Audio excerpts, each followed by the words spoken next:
All right, everybody, it's 10 o'clock, so we will go ahead and kick things off. Good morning, welcome. My name is Christine Heiser. I'm with the Pennsylvania Department of Human Services. And on behalf of the Keystone Emergency Management Association Recovery and Human Services Committee, I'm pleased to welcome you all to this informational session. As the tragic events unfolded in York at the healthcare facility just over this past weekend, it becomes even more important to find behavioral health related interventions and assistance for communities, first responders, emergency managers, and other professionals who are helping in these kinds of circumstances. And KCIT does just that, helping crime victims and other helping professionals. So really pleased to turn things over to Beth and Donna to give us an overview on Keystone Crisis Intervention Team, what they do, the services they provide, how you can find them, to really offer this as a resource to you and your communities in times of need. So a little bit of housekeeping. We are recording this webinar. So by participating in this session, you are consenting to the recording, retention, and use of the session. So thanks for that. We will be sharing the link to the recording for everyone who has registered. So I'll send that as a follow-up email afterwards. And if it's okay with our presenters, I could also send a PDF of the slides if people want to refer to them, if that's okay with you guys. Fantastic. So we'll provide those as well. And if any other resources, links, etc., pop up through the course of our conversation today, I'll definitely jot those down and include them in the follow-up email as well. So we should have plenty of time for all of the questions and conversation that you guys want. So please feel free to put questions in the chat as they come up. We'll keep an eye on that and we'll have plenty of time for discussion throughout. So without further ado, I will turn things over to our presenters, Beth and Donna. Yeah, thank you so much, Christine, and thank you all for being here. We know how busy you all are, and taking time out of your day, I know, is not an easy feat. So we really appreciate you being here and having an interest in learning about KCIT. I use the word KCIT. It stands for KCIT. We're the Keystone Crisis Intervention Team. And so you'll be hearing us refer to the Keystone Crisis Intervention Team as KCIT throughout this. So I just wanted to let you know, it's the acronym that we've been using for a long time. So before we get into it, I want to just introduce myself. My name is Donna Welsh. I am the program coordinator of KCIT, and I'm with my colleague, Beth Coots. She is the KCIT training and outreach specialist. So we're going to be splitting in this training up a little. I say training, but this session up, and I want to bring that up is that this is not a training and this is not a webinar. This is just a conversation. So please feel free to unmute yourself at any time and just, ask us questions. If there's a moment where you think you'd like to get more information about something we've said, stop us and just ask the question. Because again, this is just a conversation. This is a conversation about a really a wonderful resource for any community that's been impacted by crime. So that's where I want to start, just letting you know that that's our housekeeping. Please don't hesitate to just say, you have a question. You don't have to raise your hand, just unmute yourself and just say, excuse me, Donna, or excuse me, Beth, can you expand on that? We're going to be trying to squeeze in a lot, but at the same time, we also know that we want to be able to answer all your questions as well. And before I even get beyond that, if there's at the end of this, if this is something you want us to do again in your community, we are happy to also talk to folks, because I'm going to start with the Keystone Crisis team has been around for a long time. Beth, if you can change the station here, the slide. So I'm going to start with a little bit about who we are and why we came about, because I feel like that sort of gives you sort of the understanding and the history of why we even exist. So if you go all the way back to 96, Pennsylvania Commission on Crime and Delinquency started to explore what areas are there lapses or voids or absence of service throughout the state. And so they gathered a group of professionals predominantly in victim services that could take a look at throughout the state, what are some of the needs. And from that, and that's where they called themselves CROSS. It was a Crisis Response Organizational Subcommittee. And they became this instrumental committee that created a needs assessment that went statewide. And the focus was with victim service professionals, but other crisis related professionals, to answer the question of where is there a gap in treatment and service for communities or people impacted by crime. And from that assessment, KCIT was born, because it was determined that you have a community that's impacted by crime. Folks then are left sort of reeling and left to their own devices to get help by themselves. And so CROSS then started the process of creating a statewide crisis team. And they all were trained under, I know many of you probably are familiar with NOVA. It's a national organization. And they had a model at the time that was highly utilized to provide communities impacted by crime and interventions. So they were trained with National NOVA's model, and from there started the very first deployment as like in the year 2000. But then 9/11 happened. And when 9/11 happened, we were the main responder for Flight 93 in Shanksville. And we were also a huge presence in North Jersey at Liberty State Park. The program ballooned. As you can imagine, lots of people wanted to be involved, loads and loads of volunteers, well over 100 volunteers. And the state was like, okay, this is obviously something that the state needs, but the state needs to hand this over and have someone else administer it. So they requested an RFP, and that's where we are today. Since then, back in early 2000s, the RFP was awarded to NOVA of Bucks County, and NOVA not related to the National NOVA. NOVA of Bucks County is an independent private victim service agency in Bucks County. So KCIT exists under the umbrella of NOVA of Bucks County, but we are a statewide program. Okay. So if you can. So the things that we provide at KCIT, and we're going to talk a lot about our GCI, which is our group crisis intervention. And as it says here, we offer it in person. We also offer it virtually. But it is we'd like to say it's almost like it's the basic of, that's why KCIT exists, is to provide this service when a community is impacted by a crime. And I say the word community means a lot of things, and we break it down throughout this session together. But I want to keep reinforcing that community can be, neighbors, like a neighborhood that's been impacted, but it could also be a school. It could be a hospital, like we talked about what just recently happened in New York. So when an event like that happens, we look at who are the communities within that incident that's impacted. And it could be the staff of the hospital. It could be the victim service staff that came out to the hospital. It can be the first responders. It can be family members that got phone calls that were directly impacted because of the fear and concern for their loved ones that they couldn't get to. So there's layers of all the victims that are impacted by one incident. And so we'll talk a little bit about how we break that down and we create these homogeneous groupings. The other thing that we provide are trauma-informed trainings, and it's the basis, it's the foundation for our actual service.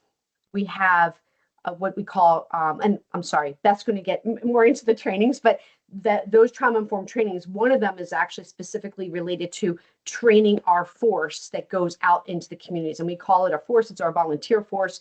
Our program is provided by professionally trained volunteers. The other that we provide is companioning. And it's a special way we utilize the model. So our model is, it can be done with, hundreds of people, but it can also be done with one or two people.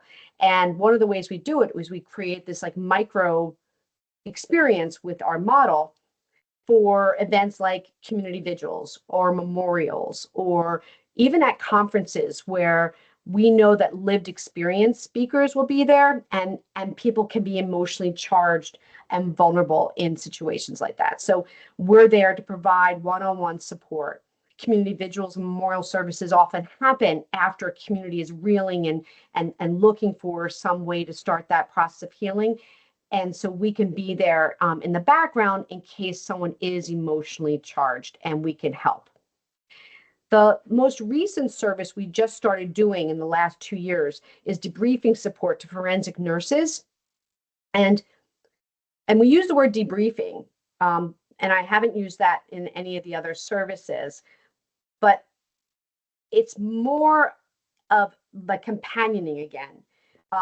We utilize the model in a slightly different way, where we just do it over the phone, where we're reaching out to nurses. And this is only done right now in Bucks County. And we are right now in the process of having conversations throughout the state to see where there might also be geographic locations that SANE nurses and forensic nurses might need this type of support.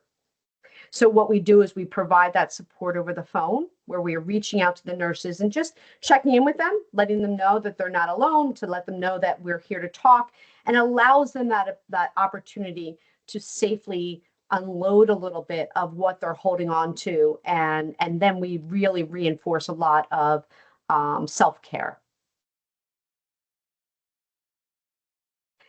Okay. So before we start this, I just want you to know that when we talk about this is the KCIT experience, these are folks that actually received KCIT intervention sometime in their history of, whether it be victim service work or school. So this is their testimonials.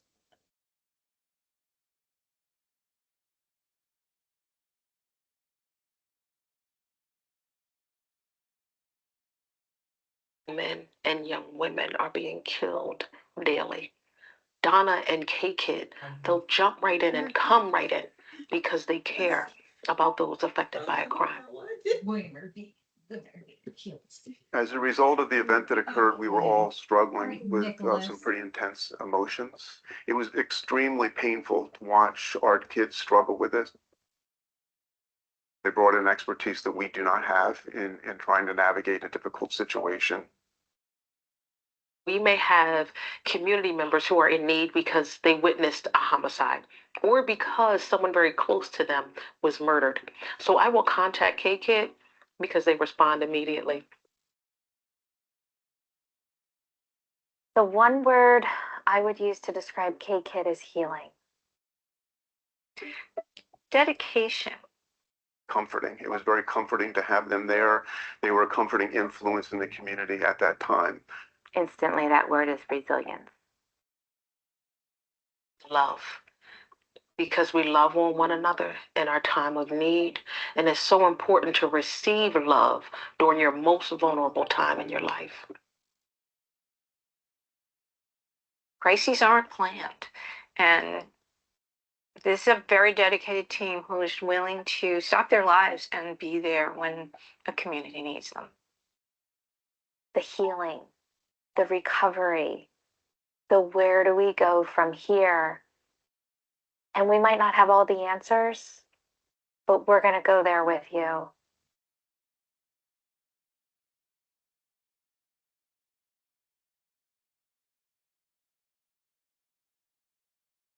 Apologies if anyone was getting loads of echoes with that, because I know I was receiving a lot of echoing on that. But I hope you can understand that you could understand what they were talking about when they were talking about the impact and the support they received and the support they experienced through working with KCIT.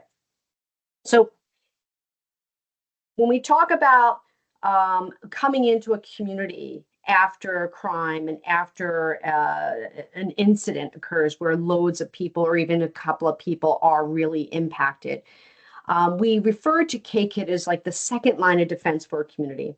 Because as you know, you have your emergency first responders that come to a scene and they make the scene safe.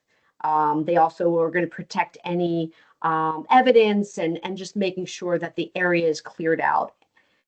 And then folks are left to find their own way, right? They find ways to get, whether it be through private counseling or through their EAP at their organization or their company, to get the help they need. But there is a big gap between when the crime or the incident that they witness or they experience happens and then them trying to get help. And also, when they get that help, especially when it's counseling, it's often done on an individual level where you are in a private session. The difference with KCIT is we look at this as like we're that second line of response or support for a community, is that it is a community focus. It is you're not alone. It's that cathartic experience where you're sitting in a room and you're thinking you're the only one experiencing something, and you hear that someone else is experiencing the same thing. So it's through that journey of, and we'll talk a little bit more about what the GCI looks like, but it's through that journey where folks are able to get that reassurance and that is a safe place. So anyway, so it's you have your first responders, and then KCIT can come in. Our sweet spot is somewhere between 3 days or so after an incident up to a couple of weeks. And we say about 3 days because it takes a couple of days for that sense of shock to subside. Because if we come in at a time when people are in still a state of shock, our model is not as effective, because we really want them to start to walk through that journey of where they were, where they are, and where they might be in the future. So our group crisis intervention can be done, first, we do it mostly in person. Just letting you know that. We do it mostly in person. And we have to be invited in. We need a host to invite us in. We aren't on the ground. Yeah, we're not on the ground right when an incident occurs. We basically have to we work with, whether it be an organization, victim services, DA's offices, police departments, schools, counseling, churches. We work through a group because this is a confidential, anonymous service that we provide. We do not collect identifying information for those that participate. So majority of what we do is in person. However, because of 2020 and what we went through with COVID, we were able to adapt the service and program to be done virtually as well. And we still can do a virtual service, especially in situations where people don't feel maybe safe to come together. The other is that we now started doing hybrid, where we are still in person, but there might be a handful of folks that can't make it that want to be there. And we can also provide that experience as well. So some of the benefits, and I mentioned a little bit of that.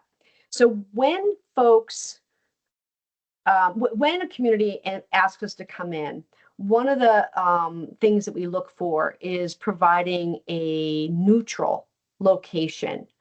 And we say a safe spaced event, that we consider all potential emotionally triggering places. Like if the shooting happened in a school, we may not want to be doing the intervention in the school. But we also work with the host. And if the host says, no, this is where everyone wants to be, we will do what's best for the community. So part of also what we promote through this group crisis intervention experience is really creating that safe group experience where people can talk about what happened to them. where they were, who they were with, and helping validate and normalize not only what they experience, but what they continue to experience. And through that experience, and as we, I'm not really diving too deep into trauma and what happens with the brain in trauma, but many of us who are trauma informed and trained understand that when someone is traumatized, you don't necessarily have any you don't have a decision-making capacity to say, oh, I'm going to flee, I'm going to fight. And we talk about the fight, flight, freeze. So one of the things that we really walk through and we help educate folks on through this GCI is for them to understand that they didn't have a choice in how their body reacted during that crisis situation.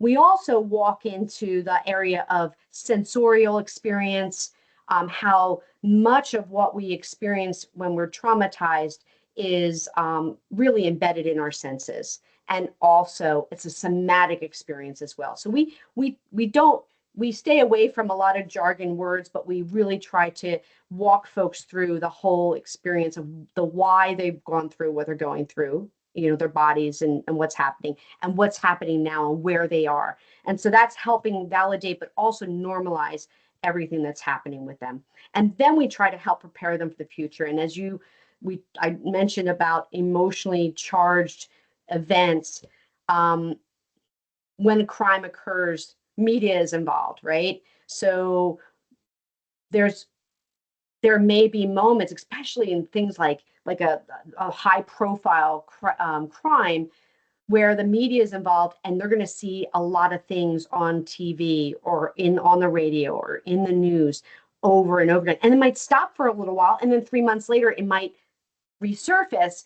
So it's helping folks understand that it is normal for them to get an emotional charge when things start to happen again, whether it be an anniversary date.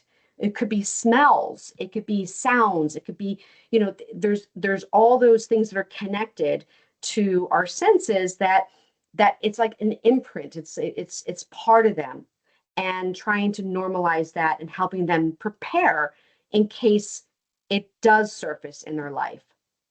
And the other thing we do before a GCI occurs in a community is KCIT works very closely with the host in learning also what are the other resources in the community that we need to know about, that we are going to be in contact with, to let them know that we're meeting with maybe 20, 30 people in your community, or maybe even 5 people in your community that might be reaching out for help.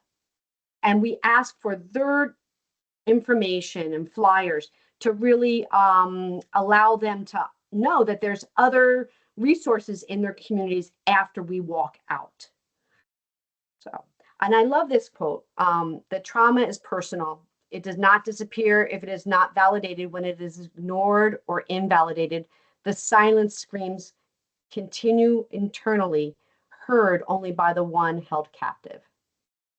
And I feel like that is what we're trying to tap into when we talk about the real benefits of being part of a group intervention versus it being just, them on their own.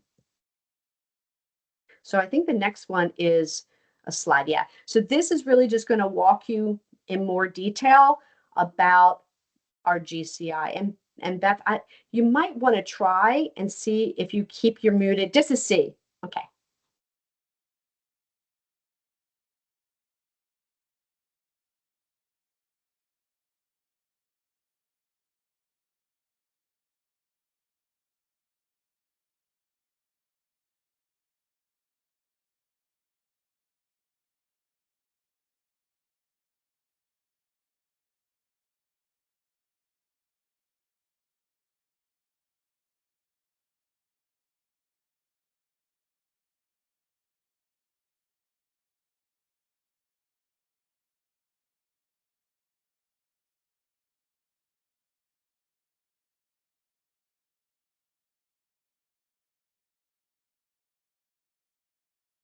Okay, now it's my turn to talk.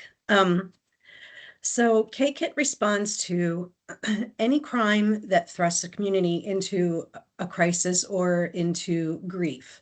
The communities that we serve can be public or private, meaning that it could be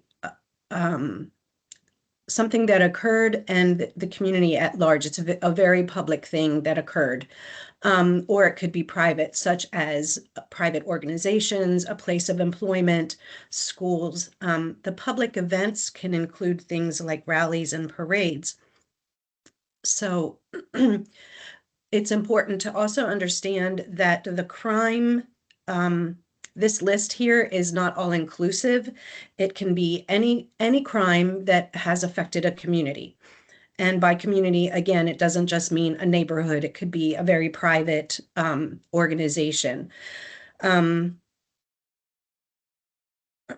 wanted to also include that the crime doesn't necessarily have to be charged. It could be still under investigation. All that matters to us is that it is a crime that has occurred and the community has been affected. I just want to really reemphasize that piece of it, Beth, because there's been times where, say, for instance, a community was really impacted by a fire, and neighbors ran into a house and tried to help the family, and people died, and it really left this community really reeling.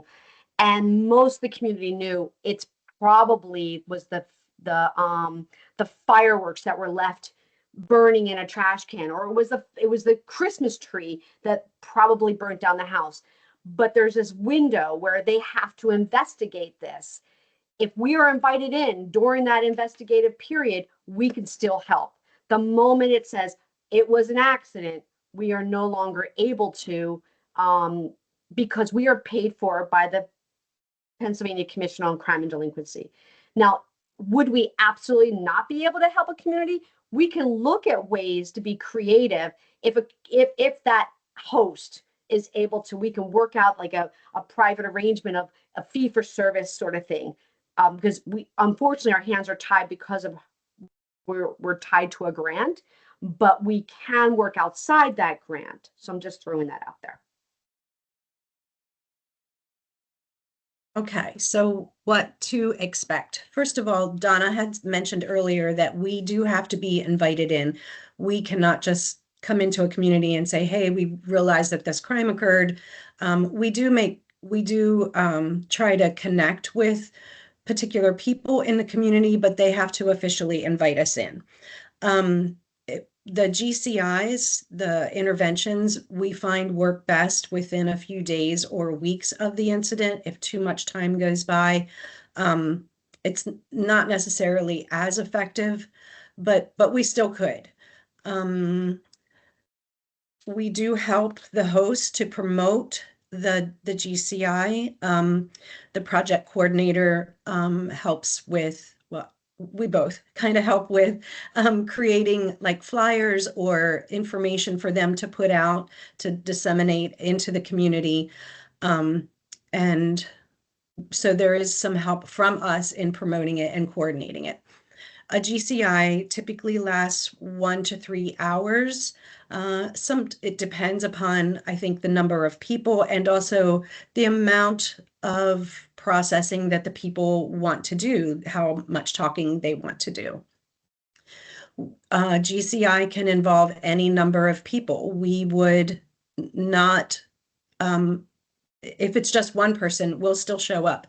Our team might look a little different, but we would still show up, and it can be upwards to any number. However, if it does get pretty high, we would probably break it into multiple groups just to manage it better.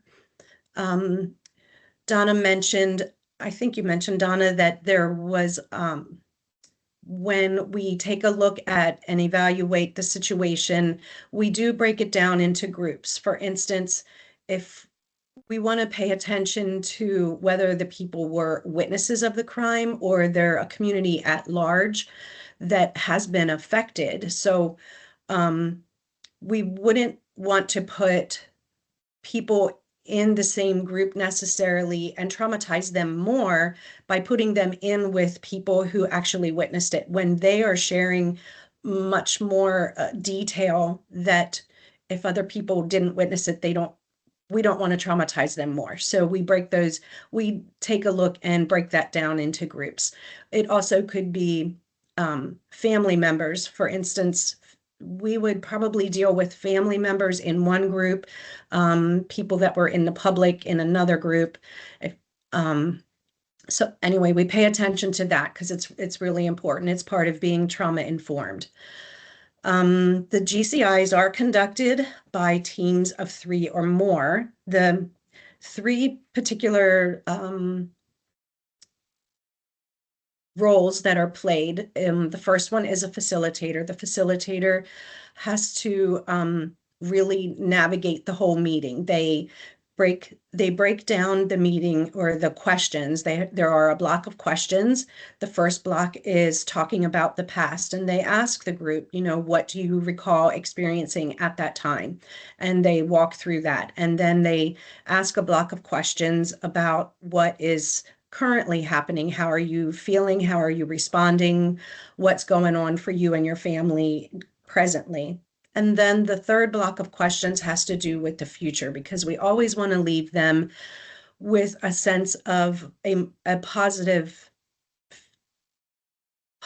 ways to deal with the traumatic incident, the responses that their body are having, and so we predict for them what they might expect, and we want to leave them with resources to help them moving forward. Really, the GCI is something that it's not therapy, it's not long-term therapy, but it's an intervention. It's to step in and get that ball rolling, so that perhaps this is the only thing that they need, and they leave the meeting feeling hopeful and like they can really go forward. But we really talk to them about their self-care and educate them on, okay, if you're feeling like this and it's prolonged, please seek help. So that is where we are that second, that one slide that said first, second, third, we're not first responders, we are that second responder. And then the third responders would be, of course, therapists that they might want to, or counseling, keep processing what they've been experiencing. Beth, I'm just gonna, there's just getting back to the homogenous groups. One of the things that, because while I'm coordinating with the host, one of the things I take a look at is within, say, for instance, we're going into a domestic violence organization that is reeling because of the death of a client. And they want their staff to have some support. And then the supervisory and administrative support staff also are having their own, issues as well. I usually make the recommendation to separate administrative supervisory staff from the general staff. And that's because we really try to promote that safe space for people to be able to really express themselves without any self-conscious, oh, wow, maybe I should be saying this in front of my boss. So we take that into consideration, and usually organizations and places that we've entered are real respectful of that and obliged. But there are times where they'll say, no, our staff really wants us there.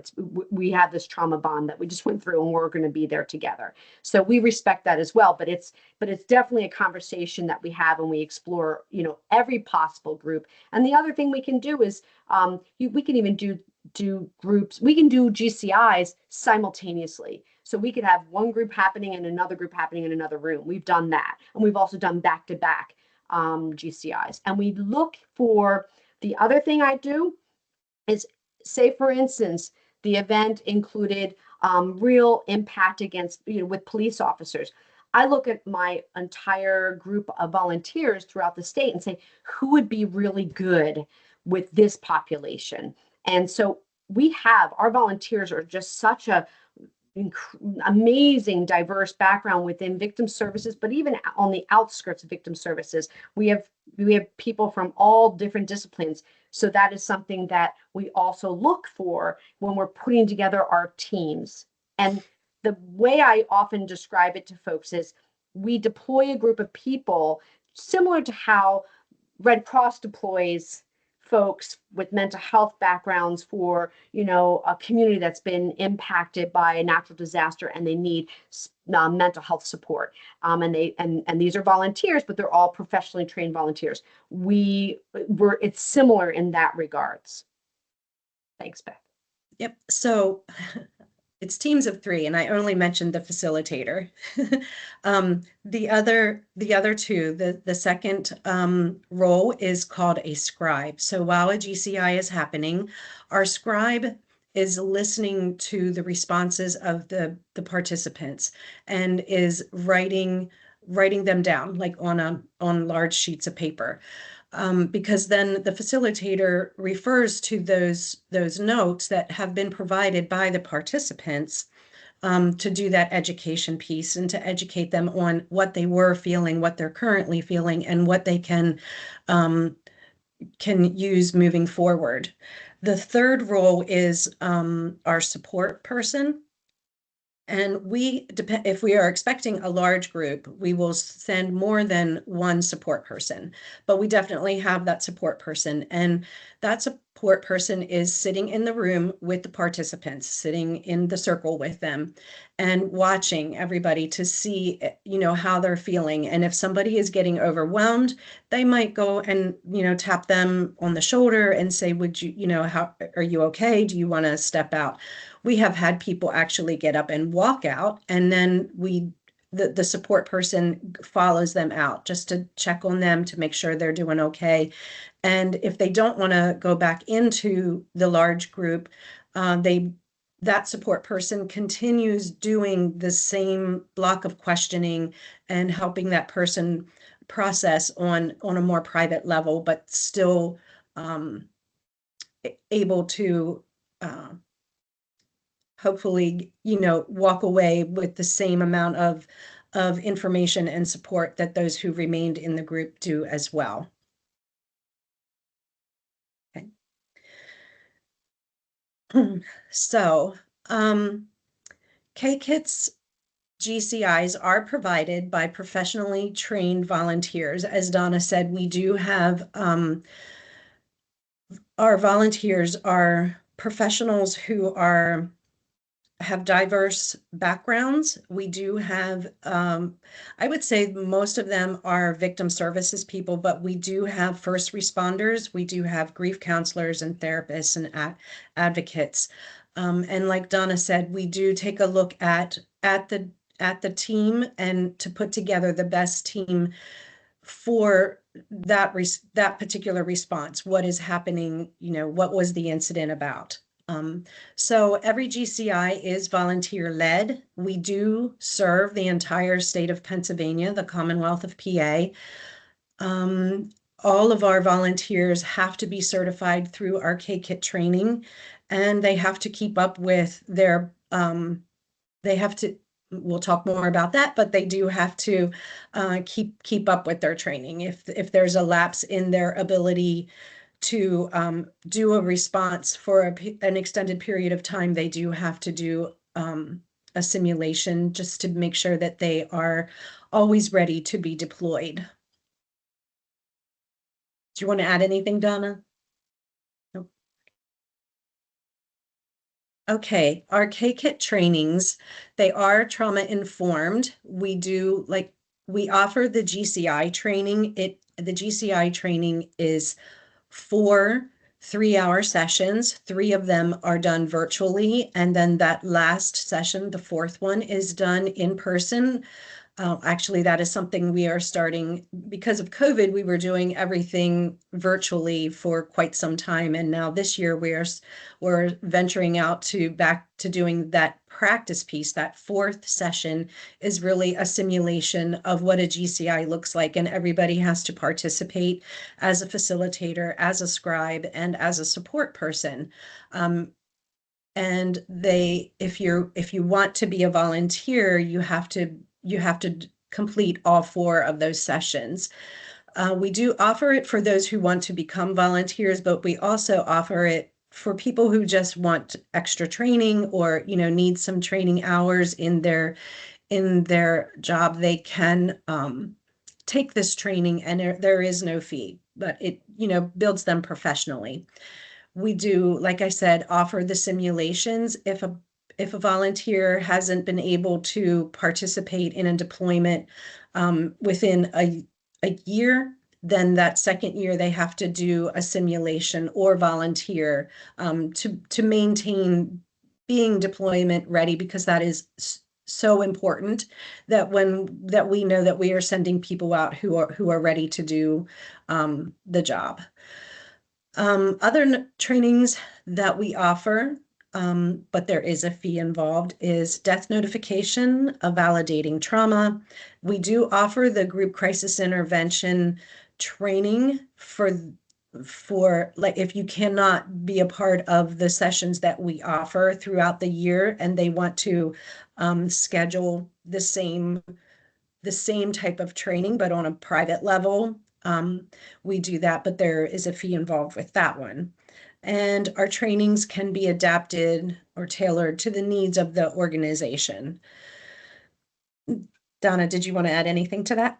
Yeah, I'm going to give you an example of that. Is that we had an organization one time reach out and said that they really want us to focus on the companioning piece and do a training specifically on companioning to help their staff to be able to utilize the model on a micro level. So we were able to modify it based on the needs, or like what we say, tailoring it to the needs of the organization requesting.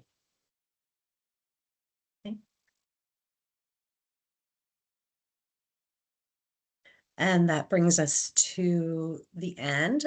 Again, to activate the Keystone Crisis Intervention Team, we do have to be invited in. Our information is there.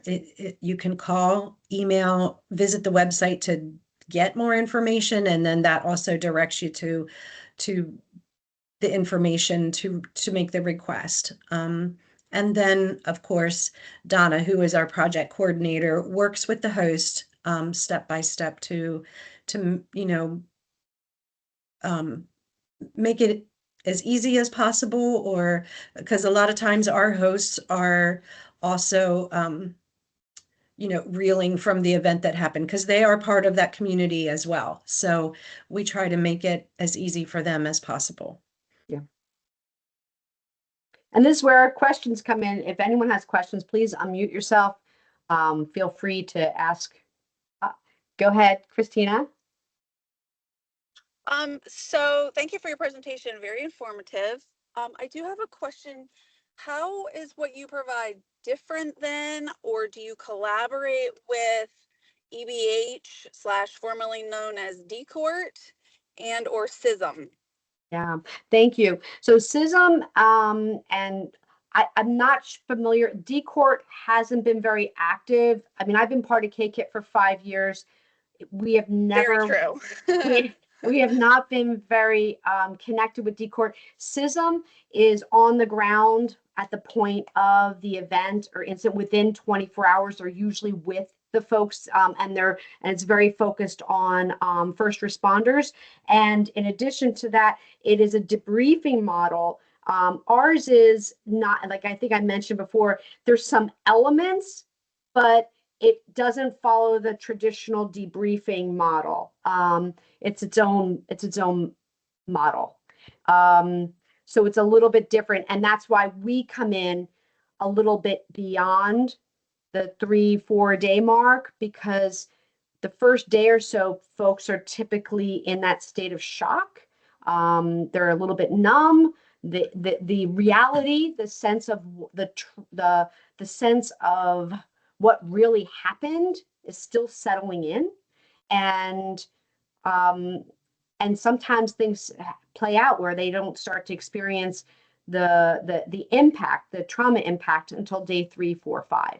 And so our model is really geared towards having them sort of link what they're experiencing and what they continue to experience. So that's why it's a little bit further out than within 24 hours.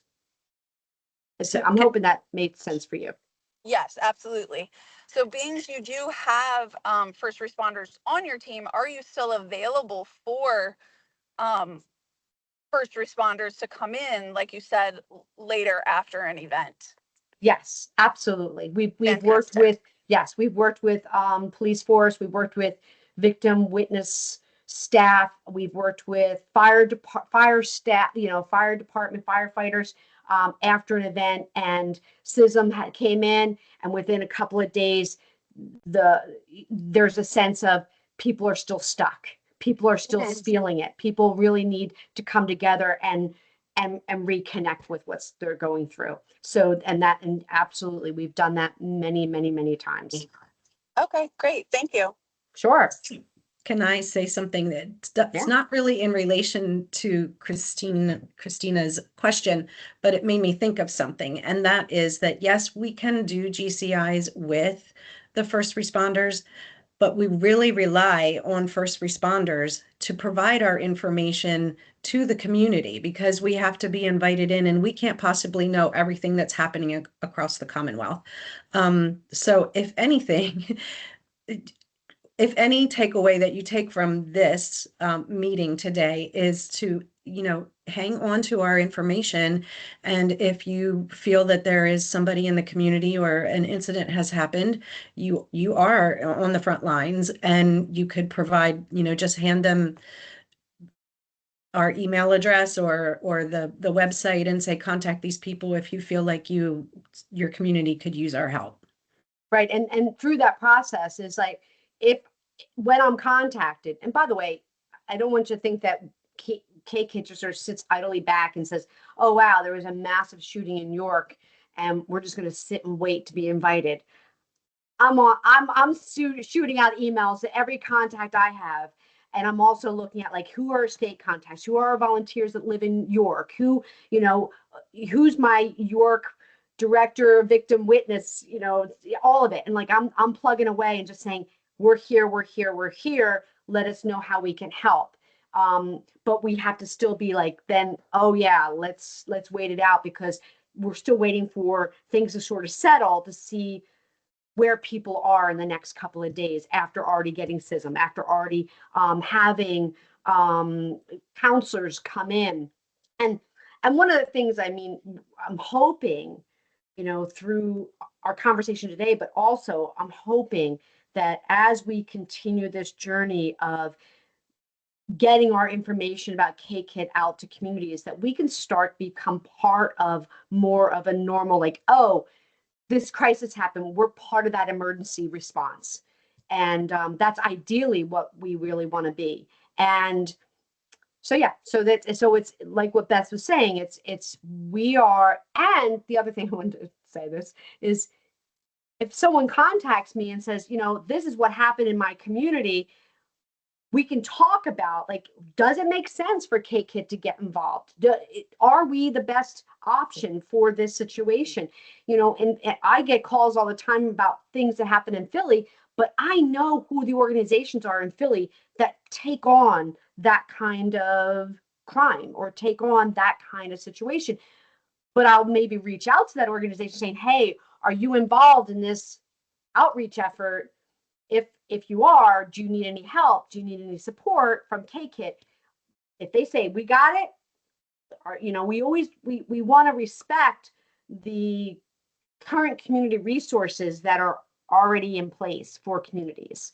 But there's also times where those resources are at capacity. There's times where those resources are beyond what they can handle, especially with larger groups. And so that's when we can really be useful. So yeah, we do rely on you all to let us know if there's ways we can help, and we will process and explore whether or not we are the best option for the situation. Thanks for your question. I would say too that I don't think that I made it known earlier, but our volunteers, we have not only do we provide services all over this, across the state, but our volunteers are located across the state as well. Yes. And we are always looking for people to keep building that that base in each section of the state. So if any of you are interested, please reach out. Yeah, we are always looking to, we're always looking to tap into geographic areas that we may lack volunteers, we may lack, or they might not have information about us. So that's also what I said earlier, is that if you all are like in an area where you think, wow, I think our organization could really benefit from learning more about us, we are happy to do this dog and pony show again.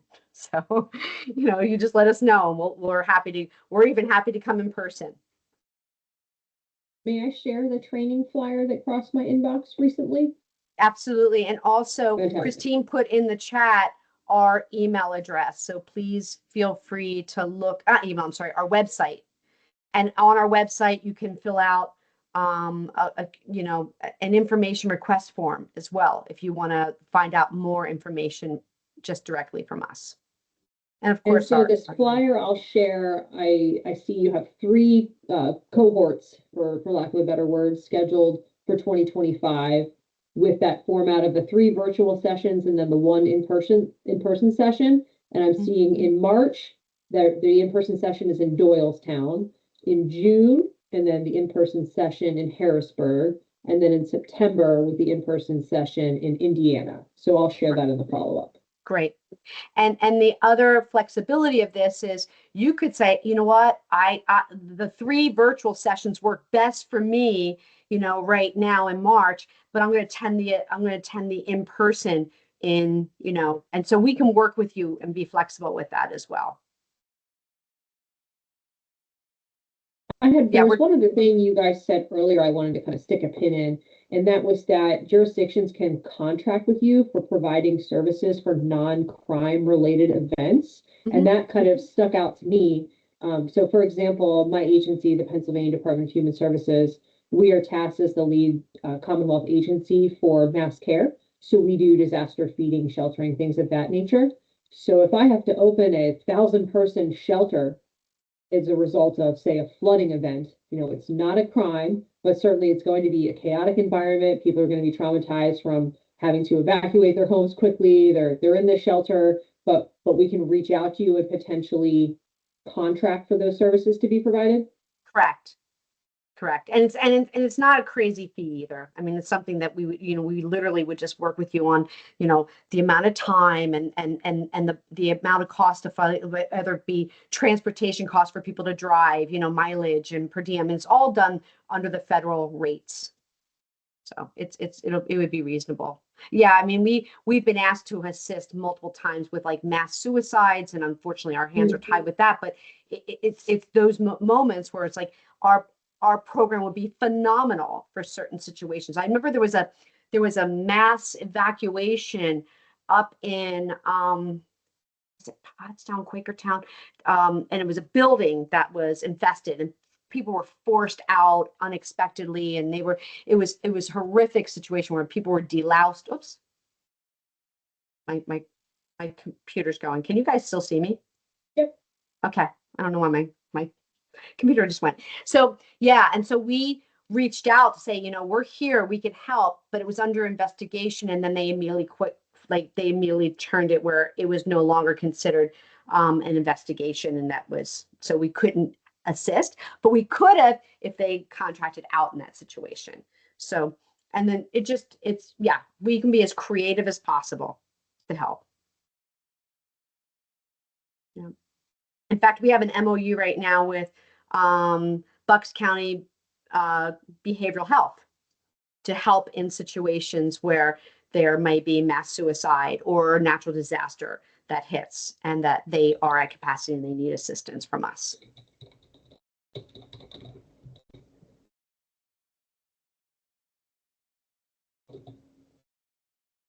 Any other questions?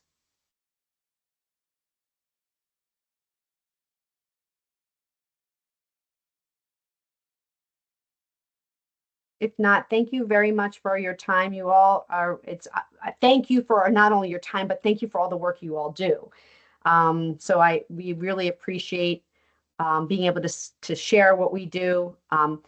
When I first joined KCIT, we were told we were the best kept secret. And I'm like, what's good about that? That's not a good thing to be the best kept secret. So we want to be the worst kept secret and really make sure. I mean, we've been around for over 25 years, and we have, volunteers that have been with us this whole time. We have volunteers that actually help create KCIT that are still part of our team. Because that's how much they believe in the work we do, and they're so committed. So it's an amazing group to join. If you're interested in possibly exploring that, please don't hesitate to reach out. You meet people from all over the state in all different walks of, disciplines. I mean, we even have school counselors now. We have police officers, and we have FBI folks. I mean, it's from all different disciplines.